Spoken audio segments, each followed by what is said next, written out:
आदाब है। MCN Urdu news में आपका खैर मकदम। नाजरीन, मैं हूं काजी मुहियुद्दीन। खबरों के सिलसिले को आगे बढ़ाने से पहले आइए एक नज़र डालते हैं आज की खास खबरों पर।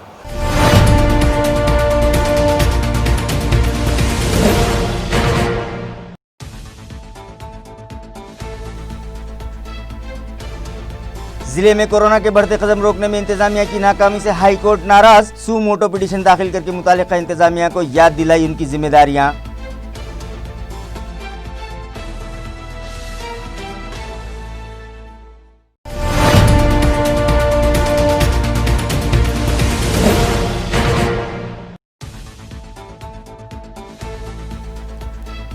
आज सुबह फिर पाए गए जिले में कोरोना के 225 नए मरीज। 2373 शहरियान के सेहतयाब हो जाने के बाद 2140 मरीजों का मुख्तलिफ दवाखानों में इलाज जारी। छावनी इलाके में भी बढ़ने लगा कोरोना का जोर, मगर बोर्ड इंतजामिया गाफिल।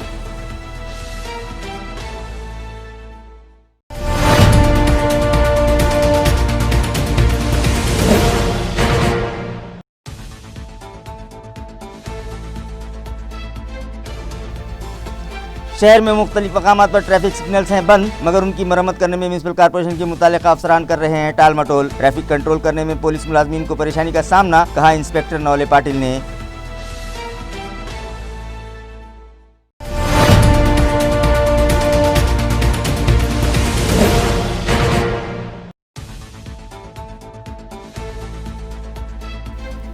और बारूदगर नाले से करीब आबाद बस्ती में चारों तरफ है गंदगी का राज। सफाई इंतजामात नाकिस होने से साकिनान वबाई अमराज की जद पर। सड़क में मौजूद गढ़ों से हो रहे हैं हादसात, मगर मुतालिका इंतजामिया की बेहिसी बरकरार।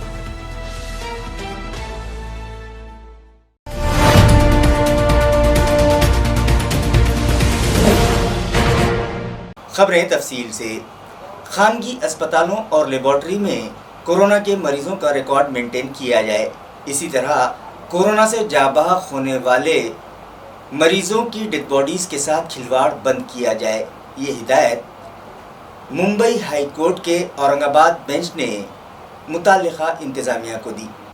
नाजरीन, औरंगाबाद जिले में कोरोना से मुतासरा मरीजों की तादाद में तेजी से इजाफा हो रहा है। लिहाजा इस वबा पर काबू पाने के लिए मुतालिका सरकारी अफसरान में कोऑर्डिनेशन की कमी के सबब शहरियान में बेचैनी पाई जा रही है और कोरोना का खौफ सर चढ़कर बोलने लगा है। इसी तरह शहर के MP MLAs और राज्यसभा मेंबर भी इंतजामिया की कारकर्दगी से सख्त नाराज दिखाई दे रहे हैं। इस जिमन में उन लोगों ने एक प्रेस कॉन्फ्रेंस भी ली और जैसे ही ये खबर मंजर आम पर आई, मुंबई हाई कोर्ट की औरंगाबाद बेंच ने उसका सख्त नोटिस लेते हुए एक सू मोटो पिटीशन दाखिल कर ली और हुकूमत महाराष्ट्र, महकमा हेल्थ, डिविजनल कमिश्नर और कलेक्टर व म्युनिसिपल कमिश्नर के अलावा हाईकोर्ट की हुदूद में आने वाले सभी अजला के अफसरान को हफ्ता भर में अपनी सफाई पेश करने की हिदायत जस्टिस TV नलावड़े और जस्टिस शशिकांत कुलकर्णी की बेंच ने दी। इसी तरह अपने फराइज में कोताही बरतने वाले और कोरोना वायरस की रोकथाम में नाकाम रहने वाले अफसरान और मुलाजमीन के खिलाफ फौजदारी मुकदमात दाखिल करने का भी हुक्म मुतालिका इंतजामिया को दिया। कोरोना वायरस नामी वबा की रोकथाम में सरकारी मशीनरी की जानिब से बरती जा रही लापरवाही पर फाजिल बेंच ने सख्त नाराजगी का इजहार करते हुए ये भी हिदायत दी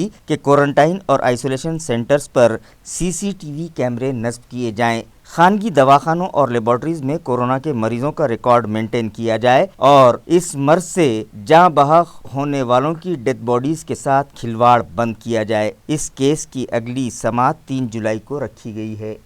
औरंगाबाद जिले में कोरोना के 225 नए मामले आज मंजरे आम पर आए हैं, जिसके बाद एक्टिव मरीजों की तादाद 2140 हो गई है। ये इत्तला जिला इंतजामिया से मौसूल हुई है। गुज़िश्ता एक हफ्ते से रोजाना 200 से जायद कोरोना के नए मामले मंजरे आम पर आने लगे हैं। आज भी सुबह की अव्वलीन रिपोर्ट में ही 225 अफराद की रिपोर्ट कोरोना के लिए पॉजिटिव आई है, जिसके बाद मुतासरीन की तादाद 4747 हो गई है। हालांकि 2373 मरीज इलाज के बाद सेहत भी पा चुके हैं। इसके बावजूद एक्टिव मरीजों की तादाद 2000 का हिंसा पार कर चुकी है और फिलहाल 2140 मरीजों का मुख्तलिफ दवाखानों में इलाज जारी है, जबकि 234 मरीज दौरान इलाज अपनी जिंदगी से हाथ धो बैठे हैं। दिल को तसल्ली देने वाली खबर यह है कि आज जो 225 अफराद कोविड-19 के लिए पॉजिटिव आए हैं वो सभी म्युनिसिपल हुदूद के नहीं हैं, बल्कि उनमें 77 मरीज देही मकामात के हैं और म्यूनिसिपल हुदूद के 137 मरीज शामिल हैं। इस मर्ज पर काबू पाने में इंतजामिया तो अपनी सी कोशिश कर रहा है, मगर शहरियान को भी चाहिए कि अगर वो इस मर्ज में मुब्तला होना नहीं चाहते तो फिर मोहतात हो जाएं। सुबह 9 से 5 बजे तक लॉकडाउन में सहूलत दी गई है। इसका मतलब ये है कि 5 बजे के बाद सख्ती से लॉकडाउन पर अमल होना चाहिए, मगर ऐसा होता दिखाई नहीं दे रहा है। बल्कि 5 बजे के बाद तो बाजारों की रौनक में मजीद इजाफा होने लगा है और देर रात तक चबूतरों पर, रास्तों के किनारे और बंद शटर्स की होटलों में महफिलें सजने लगी हैं। तो फिर भला इन लापरवाहियों के चलते हम किस तरह से इस मर्ज से निजात पा सकते हैं? शहरियान को होश के नाखून लेने की जरूरत है। छावनी इलाके में भी कोरोना जोर पकड़ने लगा है, मगर कैंटोनमेंट बोर्ड इंतजामिया इस मामले में संजीदा होने तैयार नहीं है, जिसके सबब इलाके के साकिनान में बेचैनी पाई जा रही है और वो मुताल्लिका इंतजामिया से तवज्जो का मुतालबा करने लगे हैं।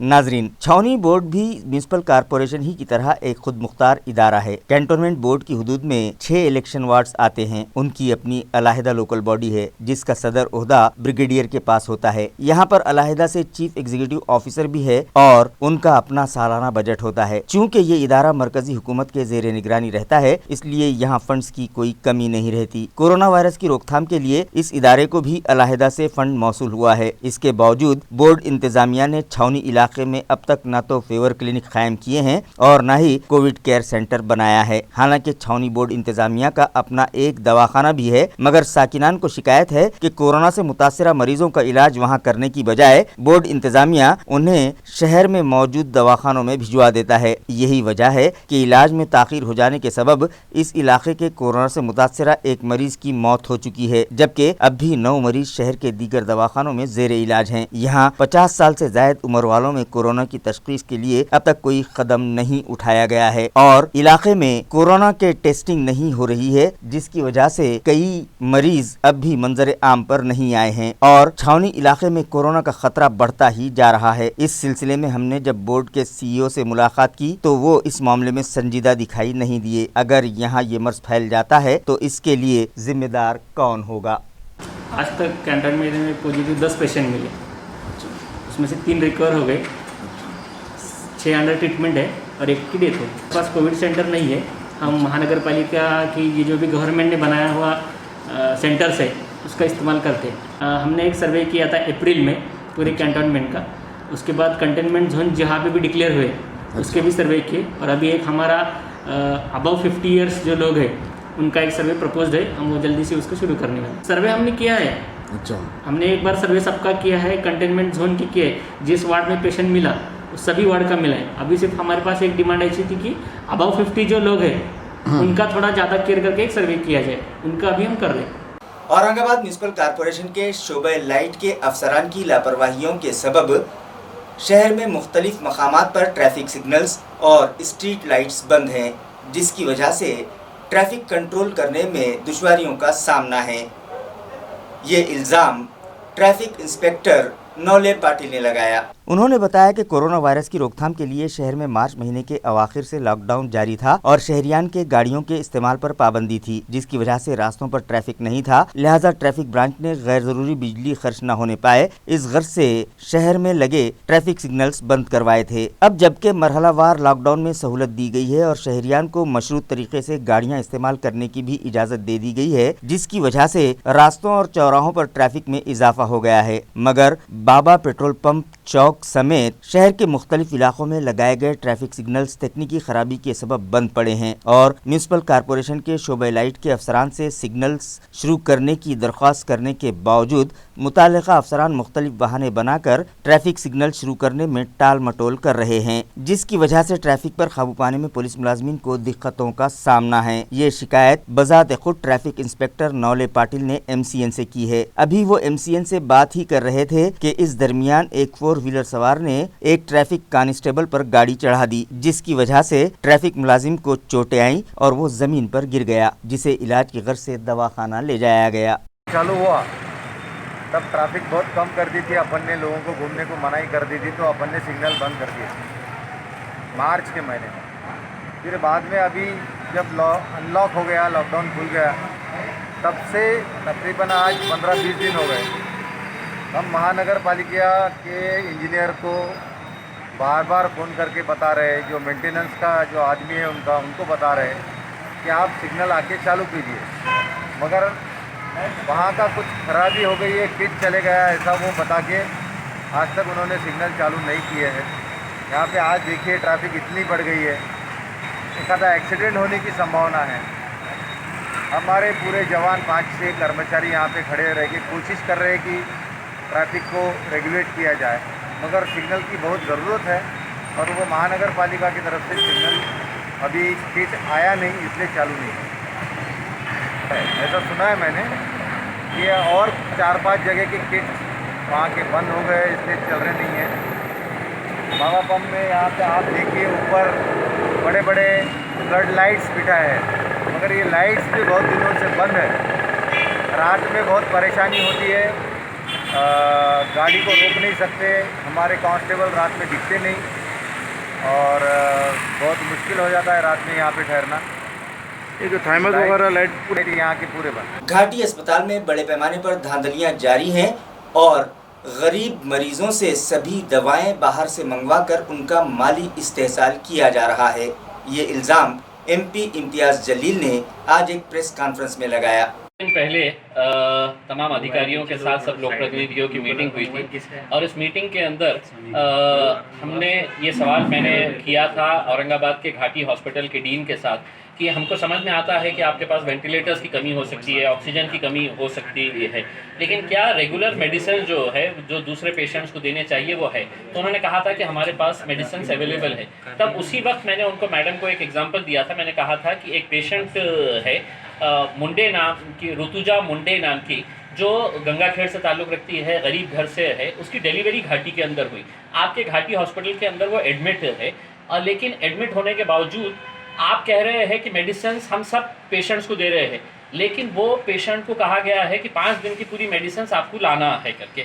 मैंने उसका पूरा डॉक्यूमेंट चेक किया, मैंने पूरे डॉक्टर्स ने जो चिट्ठियाँ लिख कर दी है वो पूरे चेक किया, तो एक भी मेडिसिन है तो घाटी हॉस्पिटल की तरफ से नहीं, बल्कि face mask, sanitizer, sanitary pads हो जाए या ग्लव्स हो जाए, ये तक पेशेंट से मंगाया गया। अब घाटी के अंदर जाने वाले सब गरीब पेशेंट होते हैं, अगर उनको इस तरह से लूट किया जा रहा है। जैसे ही एडमिट हुई तो कहा गया कि आपको ब्लड लेकर आना है। अब जो बंदा उसका पति था उसको ये था कि घाटी के ब्लड बैंक से उसको ब्लड मिलेगा, तो नहीं, वहाँ पे अधिकारियों ने किसी को फ़ोन किया तो एक एजेंट वहाँ पर आया किसी ब्लड बैंक का, और वो एजेंट उसको रात लेके गया और 2900 रुपये के ब्लड है तो वहाँ पर उसको दिया गया। 5 दिन के अंदर तकरीबन 8000 रुपये का खर्चा ये लड़के का वहाँ पर उस घाटी हॉस्पिटल के अंदर सिर्फ एक डिलीवरी के केस के लिए हुआ है। आज जब उसको डिस्चार्ज किया जा रहा था तो उसको फिर दवाइयाँ लिख कर दी गई कि ये लेकर आओ करके। वो लेकर आया, 400 रुपये की दवाइयाँ लेकर आई, तो वो नर्स ने रख ली और ये कहा कि नहीं, ये पेशेंट को नहीं देना है, ये हमको हॉस्पिटल के रिकॉर्ड के लिए मेंटेन करना पड़ता है करके। तो वो दवाइयाँ खुद अपने पास रख ली। तो मैं ये समझ कर चलता हूँ कि वो घाटी में जाता है, और अगर घाटी में इस तरह की लूट हो रही है और सरकार और पूरे अधिकारी खामोश है तो कहीं ना कहीं इस लूट के अंदर वो भी शामिल है। मेरा ये कहना है। मैंने ये इंजेक्शन के ताल्लुक से मैंने सीएम साहब की वीडियो कॉन्फ्रेंसिंग के अंदर बताया था। मुझे फिर है तो एफडीए कमिश्नर का फ़ोन आया था, और एफडीए कमिश्नर कारे साहब है, जॉइंट कमिश्नर है शायद मेरे ख्याल, उनका आया था और उन्होंने मुझसे कहा था कि आप एविडेंस दीजिएगा करके।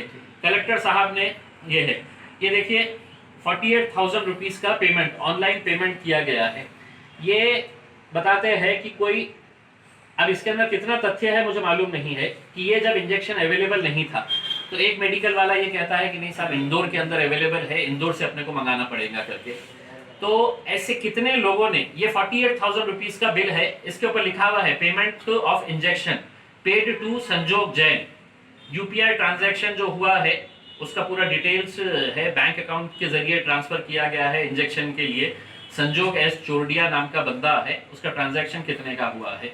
कल के दिन हमने खुद एक मेडिकल स्टोर के ऊपर हमने फ़ोन के ऊपर बात की, उन्होंने कहा कि सर अभी मतलब बहुत शॉर्टेज है, उसको हम 50,000 रुपये लगेंगे करके, उसमें 50,000 रुपीज़ लगेंगे करके उसमें। तो ये ताल्लुक से इनका ये कहना है कि कोई मेडिकल स्टोर डायरेक्ट अगर आपको इंजेक्शन चाहिए तो आपको वो बोलेगा कि साहब मेरे पास तो अवेलेबल नहीं है लेकिन मैं अरेंज करवा सकता हूँ, तो वो आपके पास कभी भी दुकान के ऊपर नहीं बुला रहा है। ये जितने भी लोगों को इंजेक्शन प्रोवाइड किया गया है, ये जालना रोड के ऊपर एक बंदा मोटरसाइकिल के ऊपर बताता है कि यहाँ पे आके आप ये जगह के ऊपर रुकिए, मैं लेकर आ रहा हूँ करके। तो ये सबको है तो वहां पर डिलीवरी की गई है, किसी शॉप वाले ने अपने दुकान के ऊपर बुला के इंजेक्शन बेचा है ऐसा नहीं है। अब ये आ रहा है, आपका पैसा हो गया है, आपने मोबाइल के ऊपर बताइएगा कि आपका पैसा आपने भर दिए है करके, उन्हें आपके हाथ में इंजेक्शन देता है, निकल जाता है। सर इंजेक्शन पे कोई एमआरपी वगैरह आपने चेक किया है? कुछ पूछा? हमने किसी को भी नहीं मालूम है, किसी को भी नहीं मालूम है। हमने तो कल के दिन कल की मीटिंग के अंदर रखे हैं कि साहब ये मेडिसिन जो है, ये मेडिसिन का रेट जो है वो आप हॉस्पिटल के सामने लगाइए और ये इंजेक्शन इतने में मिलना चाहिए करके। अब जिसको जरूरत है साहब, ये आदमी को मैंने इतना कन्विंस किया कि मैं बोला भाई तो मेरे साथ चलो करके हम जाके तो इसकी कंप्लेंट प्रॉपर फाइल करेंगे। उसकी सोच क्या है कि साहब मेरे माताजी मतलब बहुत ज़्यादा वो थे करके, और वो टाइम के ऊपर ये इंजेक्शन मिला मेरे को तो मेरी माँ की जान बची है करके, जाने दीजिए साहब 8,000 रुपये गए तो गए करके। सवाल ये नहीं है साहब कि मतलब कहीं ना कहीं ये चीज़ें हमारे को क्यों बुलाने की ज़रूरत पड़ रही है करके। हर शहर में एक बेटर कोऑर्डिनेशन करने के लिए एक टास्क फोर्स बनाया गया था। वो टास्क फोर्स जो है औरंगाबाद शहर के अंदर भी बना था। 8 मई 2020 को, आज के दिन 27 तारीख है, यानी कि तकरीबन पौने 2 महीने का समय हो गया है। पौने 2 महीने के अंदर ये टास्क फोर्स के अंदर घाटी हॉस्पिटल की डीन अध्यक्ष, महानगर पालिका की हेल्थ ऑफिसर, सेक्रेटरी और बाकी तमाम प्राइवेट हॉस्पिटल्स के जो सीनियर मोस्ट डॉक्टर्स हैं, वो लोगों को इस टास्क फोर्स के अंदर, आप लोगों को हैरानी होगी ये सुनकर कि सिर्फ एक कागजी खानापूर्ति की गई थी कि एक टास्क फोर्स तैयार किया गया है।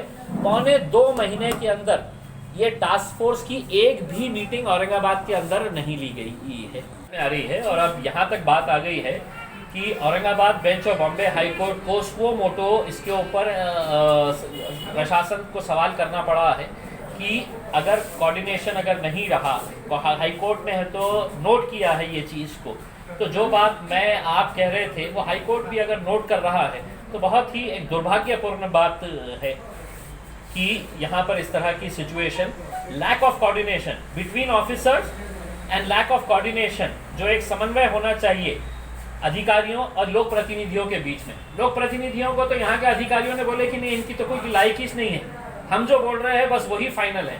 अब जब वो बोल रहे थे तो उसका खामियाजा पूरे शहर को भुगतना पड़ रहा है। इस प्रॉब्लम पे आपकी मांगनी क्या है सरकार से? देखें अभी थोड़े दिन तक इनको और मौका देंगे क्या एक्शन लेते हैं करके, और अगर इसके अंदर कुछ बदलाव नहीं आता है तो फिर सभी राजनीतिक पार्टियों के, देखिए पहली मर्तबा ऐसा हुआ है कि हमने ये नहीं देखा है कि एमआईएम के साथ शिवसेना के आमदार बैठ रहा है या बीजेपी के आमदार बैठ रहा है या एनसीपी का आमदार बैठ रहा है। हम सभी लोग एक साथ मिलकर आए क्योंकि सभी को इस बात की चिंता सता रही थी कि अब बहुत हो गया है, पानी सर के ऊपर से निकल गया है, अब हमको सबको है तो मैदान के अंदर उतरना पड़ेगा। अगर हम पहले उतरते तो ये अधिकारी हमारे ऊपर ढकेल दिए होते और ये कहे होते कि ये नहीं तो ये लोक प्रतिनिधियों की वजह से है तो ये हालत तो हुई है करके। तो हमने आपको खुली छूट दी है और वो खुली छूट के बाद भी अगर रिजल्ट नहीं निकला है तो मजबूरन हमको आना पड़ा मैदान के अंदर। देखिए 2 दिन पहले जब मुख्यमंत्री साहब के साथ वीसी हुई वीडियो कॉन्फ्रेंसिंग, तो उसमें तकरीबन 6 सेक्रेटरीज मौजूद थे।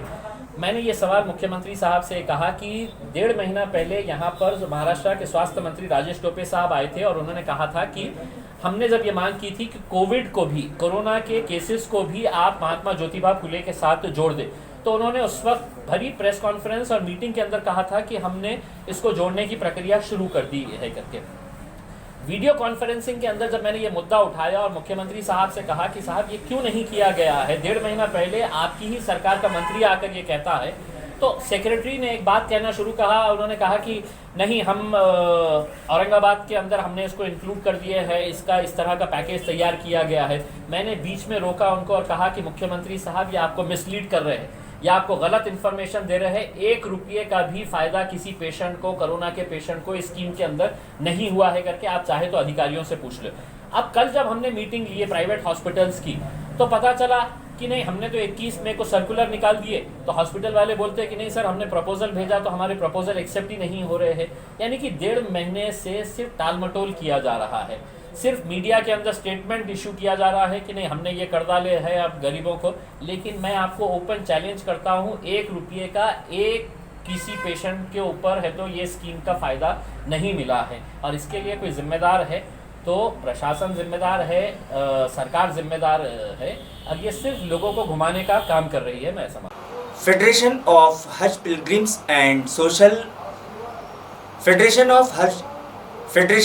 पिलग्रिम्स एंड सोशल वर्कर्स नामी तंजीम की जानिब से एक मकतूब मरकजी वजीर बराए अक़लियती बहबूद मुख्तार अब्बास नकवी के नाम रवाना किया गया है, जिसके ज़रिए मुतालबा किया गया है कि हज 2020 के लिए खुरा अंदाजी के ज़रिए जिन आज़मीन का इंतखाब कर लिया गया था उनकी दरख्वास्तें रद्द करने की बजाय उन्हें हज 2021 के लिए मौका दिया जाए।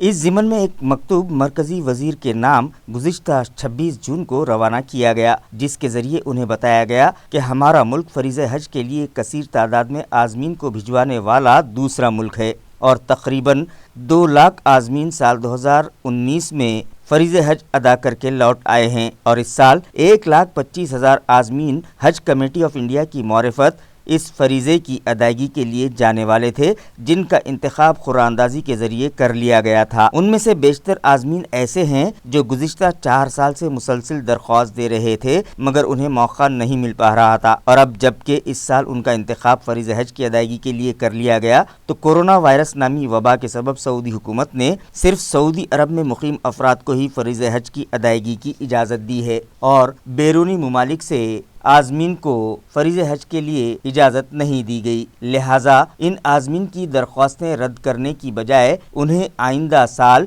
यानी हज 2021 के लिए बग़ैर खुरानंदाजी के रास्त मौका दिया जाए।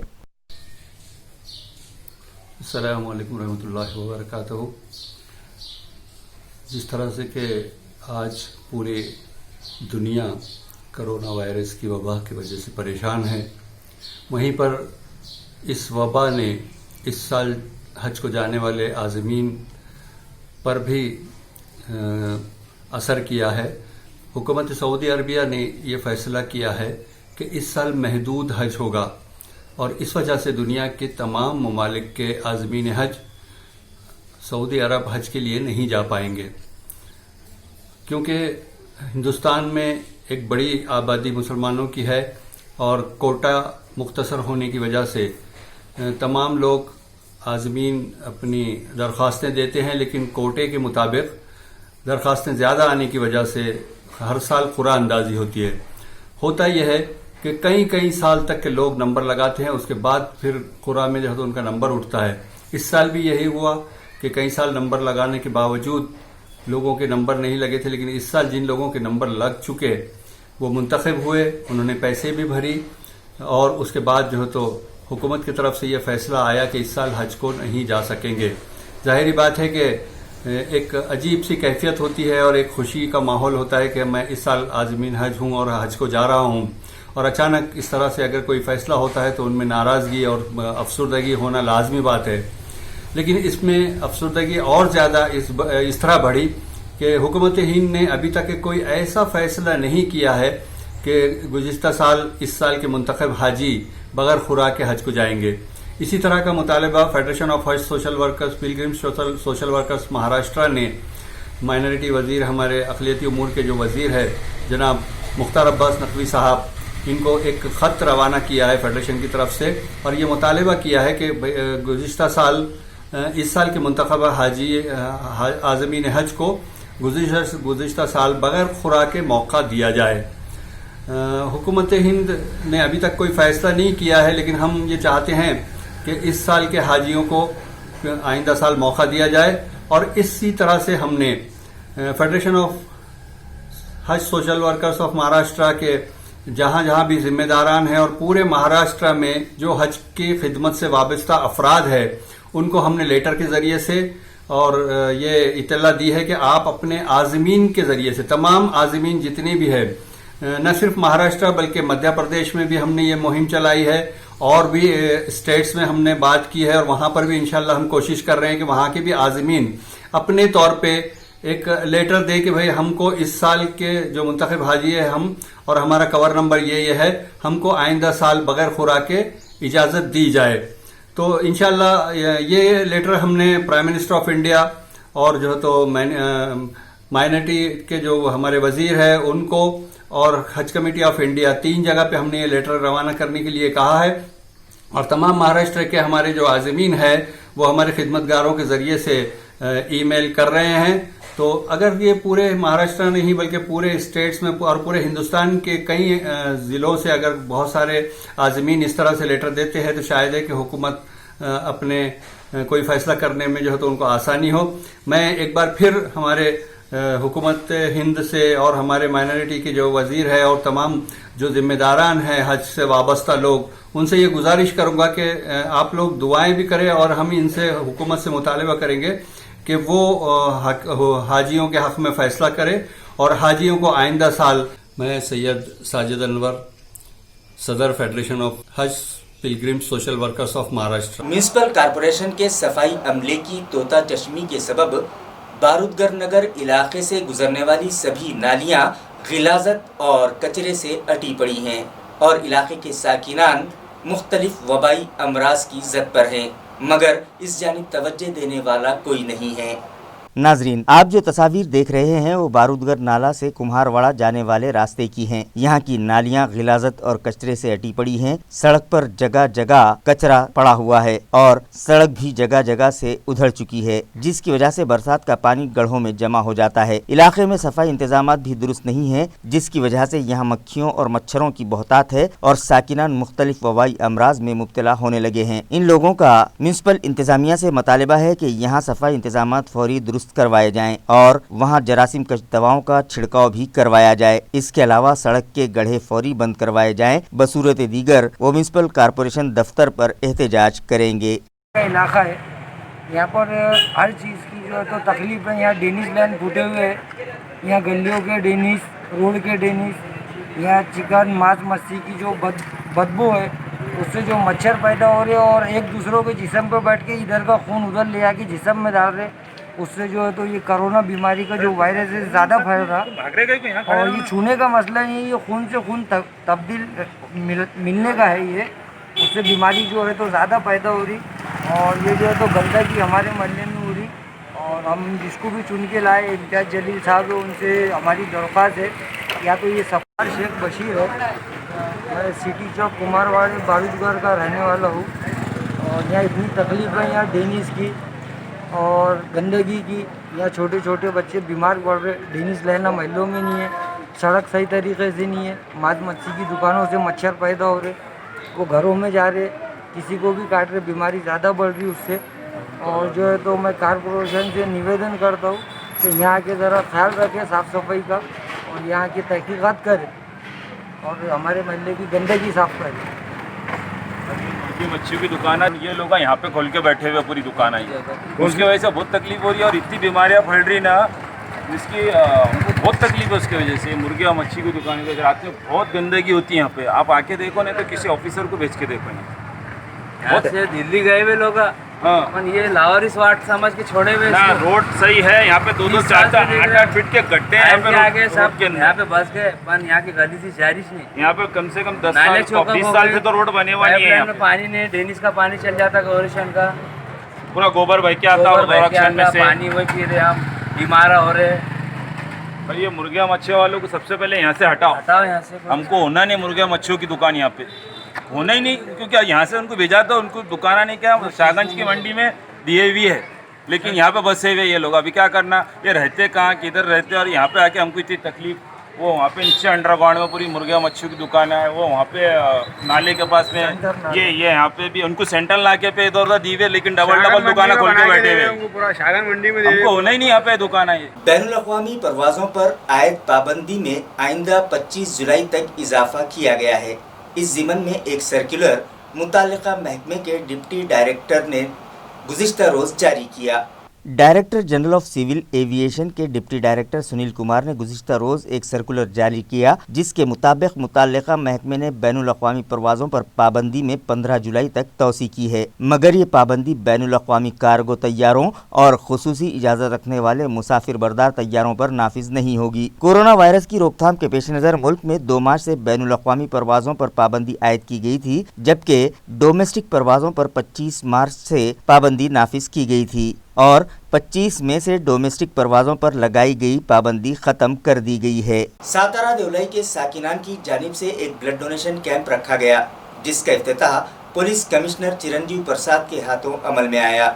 नाजरीन, इन दिनों पूरी दुनिया में कोरोना की सोनामी आई हुई है, जिसके सबब हमारे मुल्क, हमारी रियासत और हमारे शहर में भी उसका जोर बढ़ने लगा है और हजारों अफराद इस मर्ज का शिकार होकर लुक़्मे अजल बनने लगे हैं। खुद हमारे शहर में इस मर्ज के सबब जाँ बाख होने वालों की तादाद 238 तक पहुँच चुकी है। इस मर्ज में मुब्तला कई मरीजों को खून और प्लाज्मा देने की जरूरत पड़ती है, जिसकी वजह से उसकी मांग में इजाफा हो गया है, लेकिन सरकारी ब्लड बैंक्स में खून की किल्लत महसूस होने लगी है, जिसके बाद रियासती वज़ीर आला उद्धव ठाकरे ने रियासत की आवाम से अपील की थी कि ब्लड डोनेशन कैंप्स मुनक़िद करके इस कमी को पूरा किया जाए, जिसके बाद मुख्तलिफ सियासी जमातों, समाजी तंजीमों और NGOs की जानिब से ब्लड डोनेशन कैंप्स मुनक़िद करने का सिलसिला जारी है। इसी ज़िमन में गुज़िश्ता रोज सोशल वर्कर असद पटेल और सातारा देवलाई के साकिनान ने इलाके में अतिय खून कैंप मुनक़िद किया, जिसका इफ्तिताह पुलिस कमिश्नर चिरंजीव प्रसाद के हाथों अमल में आया। इस मौके पर पुलिस कमिश्नर ने कोरोना वायरस नामी बीमारी से मुताल्लिक़ हाज़रीन की रहनुमाई करते हुए कहा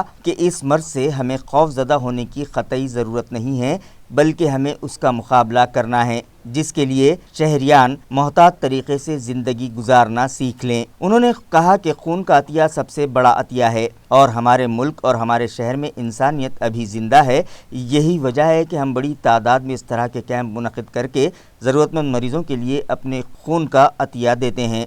उन्होंने कहा कि इस तरह के मज़ीद कैंप्स मुनक़िद करने की ज़रूरत है, ताकि इस मुश्किल घड़ी में हम अपने बीमार भाइयों की ज़िंदगी बचा सकें। इस मौके पर डोनर्स का हौसला बढ़ाने सातारा पुलिस स्टेशन के in charge inspector Surendra Malale, PSI Shankar Shirsat, Maruf Sanatkar Nazir Patel, police head constable Nalawade, Prashant Aucharmal और दीगर मौजूद शख्सियात भी मौजूद थीं। मेहमानों ने कोरोना वायरस नामी बीमारी से बचाव के लिए हाज़रीन को एहतियाती तदाबीर इख्तियार करने का मशवरा दिया। इस कैंप को कामयाब बनाने में आबा साहब देशमुख, रवि उपासे, जय उपासे, महेश मितगे, खालिद पठान, संजय कुलकर्णी, सैयद सुहेल और इलाके के दीगर नौजवानों ने अहम रोल अदा किया।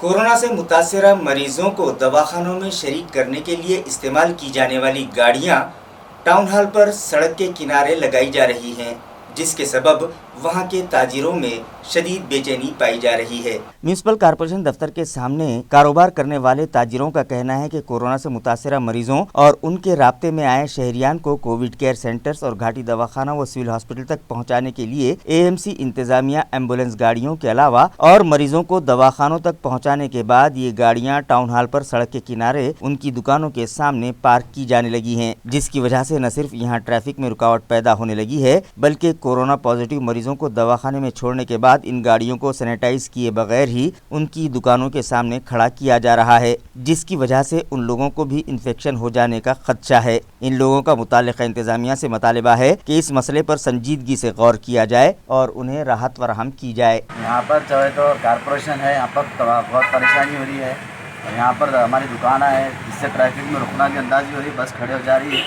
दुकान खुलने से पहले यहाँ पर तमाम बसें यहाँ पर मौजूद हो रही है, जिसमें ट्रैफिक वाले रिक्शे वालों को परेशानी हो रही है, जिसके लिए इसके अंदर पॉजिटिव पेशेंट भी आ रहे हैं और हमारी दुकान एकदम खरीद होने की वजह से हमारे को भी उसका अंदेशा है कि हम उसमें भी मुब्तला हो सकते हैं। इसलिए हमारी गुजारिश है इंतजामिया से कि कोई एक ऐसा पॉइंट बना दिया जाए कि वहाँ पर बस अपना वहाँ पर खड़े करें, यहाँ पर आकर रिपोर्ट दिया जाए। कौन सी गाड़ी खड़ी रहती है यहाँ पर जो पूरे ST बस, ये मिनी बस यहाँ की और एम्बुलेंस वगैरह पूरे खड़े हो जाते हैं। फिर यहाँ पर रिक्शा स्टैंड होने की वजह से भी जो है तो आने वाले कारपोरेशन का ऑफिस में आने वाले तमाम लोगों को परेशानी हो रही है, जिसकी वजह से बहुत यहाँ पर परेशानी का सामना करना पड़ रहा है। इसलिए हमारी इंतजामिया और प्रशासन से गुजारिश है कि कोई ऐसा बंदोबस्त किया जाए, यहाँ पर कोई सिक्योरिटी लगाया जाए जिससे इंतजाम यहाँ पर सही रह सके। यहाँ आए दिन हादसे हो रहे हैं, यहाँ पर गोल सर्कल का भी काम चालू है, जिसकी वजह से तमाम परेशानी बहुत हो चुकी है। फारूकी है, मैं यहाँ जेरोक्स की और डीटीपी की शॉप चलाता हूँ यहाँ। पिछले कई दिनों से जो है शहर जो है कोरोना की जद में है और हमारा बोलना ये है कि यहाँ पर हमारी दुकान के सामने सब एम्बुलेंस वगैरह लग जा रही है आगे बसेस, और उसके अंदर लोग जो है छोड़ के आ रहे बस वाले उनको। अब उसमें कौन पॉजिटिव है कौन नेगेटिव है पता नहीं, लेकिन अब वो सब यहीं खड़े हो जा रहे हैं आगे और उसमें सब संक्रमित होने का और अंदेशा है। और जो अपने हमारे प्रशासन है हमारी उनसे यही गुजारिश है कि वो इनको कोई एक जगह ऐसा ओपन एरिया में या वहीं जहाँ क्वारंटाइन सेंटर है उसके आसपास ही खड़े करें तो ज़्यादा बेहतर है, क्योंकि यहाँ पर अपना इतना शहर का एक मुख्य ऑफिस है और हर जगह के लोग यहाँ पर आते हैं दिन रात, तो पता नहीं कौन क्या उससे और जो है जिस तरीके से एहतियात बताई जा रही है उस को मद्देनज़र रखते हुए हमारा ये बोलना है प्रशासन से और जो भी हमारे कमिश्नर साहब हैं इनसे बोलना ये है कि ये लोग जो है एकदम बिल्कुल बीच रोड पे जो है बसेस लगा दे रहे। पहले 3-4 महीने से हमारी दुकानें बंद थी, अब जो है ये रोड पे बिल्कुल लाके हमारी दुकान के सामने लगा दे रहे एम्बुलेंस। तो हमारा बोलना ये है कि इनको किसी और जगह सिटी बसेस जो है ख़ासतौर पर सिटी बस एम्बुलेंस तो नहीं है, सिटी बसेस जो छोड़कर आ रही है एकदम बिल्कुल रोड पे हमारी दुकान के सामने लगा दे रही और इसके अंदर जो है पता नहीं सैनिटाइज़र हो रहा नहीं हो रहा पता नहीं, लेकिन संक्रमित होने के और ज़्यादा चांसेस है। तो हमारी प्रशासन से ये वो है गुजारिश है कि इन्हें कहीं एक पॉइंट दे के या आमखास वगैरह उधर जहाँ ओपन स्पेस है या अपना खिलियारक का बड़ा क्वारंटाइन सेंटर है वहाँ पर भी बहुत सारी काफ़ी जगहें हैं, तो उनको वहाँ पर एक मखसूस मुकाम देकर उन्हें यहाँ ना खड़ा किया जाए। और सबसे अहम जो है बारिश का मसला है और यहाँ पर जो है लोगों को जो है रास्ते में जाने आने की बहुत दिक्कतें हो रही है, एकदम बिल्कुल रोड पे लगा दे रही। बस हमारा बोलना ही है। रियासती वजीर ममलिकत अब्दुल सत्तार ने तलेवाड़ी गांव को विजिट दी और 2 रोज पहले तालाब में डूबकर जाँ बहक होने वाली मासूम लड़कियों के वर्षा से मुलाकात करके उनकी माली एआनत की। नाजरीन, 2 रोज़ कबल तलेवाड़ी गांव में एक दिलखराश हादसा पेश आया था। गांव की 5 मासूम लड़कियों के तालाब में गर्काब हो जाने की वजह से उनकी मौत वाक़ई हो गई थी, जिसके सबब महलूकिन के विरसा समेत गांव में गम का माहौल था। हादसे की इत्तला मिलने के बाद रियासती वजीर ममलिकत अब्दुल सत्तार वहां पहुंचे और महलूकिन के विरसा से मिलकर उन्हें ढारस बंधाई और उनकी माली मदद की। इस मौके पर जिला परिषद तामीरात आम्मा कमेटी के चेयरमैन किशोर बलांडे, सिल्लोड़ मार्केट कमेटी के चेयरमैन अर्जुन गाढ़े पाटिल, यूथ लीडर अब्दुल समीर, शिवसेना जालना के नायब सदर मनीष श्रीवास्तव, भोकरदन शिवसेना के तालुका सदर महेश पुरोहित, सुरेश तड़ेकर, शेख नजीर, भोकरदन के deputy divisional officer Shiv Kumar Swami, tehsildar Santosh Gorad, Phulambri के तहसीलदार देशमुख, बीडीओ औरंगाबाद अशोक दांडगे और दीगर मौजूद थे। आज फिर दोपहर बाद शहर में जोरदार बारिश हुई, जिसके सबब नशेबी इलाकों में पानी जमा हो गया। आइए देखते हैं बारिश का मंजर।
खबरें खत्म करने से पहले आइए एक बार फिर नजर डालते हैं आज की सुर्खियों पर।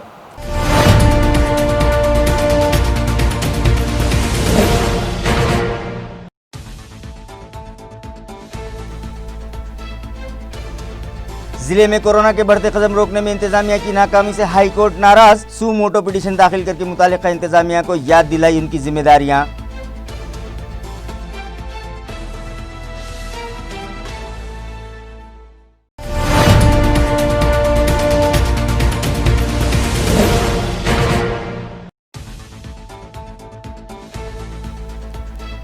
आज सुबह फिर पाए गए जिले में कोरोना के 225 नए मरीज। 2373 शहरियान के सेहतयाब हो जाने के बाद 2140 मरीजों का मुख्तलिफ दवाखानों में इलाज जारी। छावनी इलाके में भी बढ़ने लगा कोरोना का जोर, मगर बोर्ड इंतजामिया गाफिल।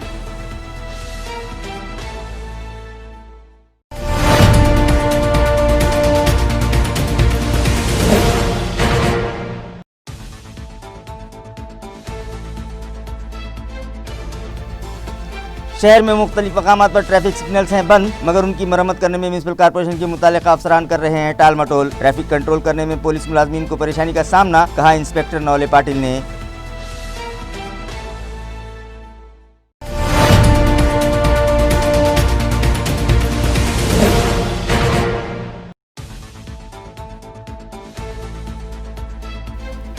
और बारूदगर नाले से करीब आबाद बस्ती में चारों तरफ है गंदगी का राज। सफाई इंतजामात नाकिस होने से साकिनान वबाई अमराज की जद पर सड़क में मौजूद गढ़ों से हो रहे हैं हादसात, मगर मुतालिका इंतजामिया की बेहिसी बरकरार।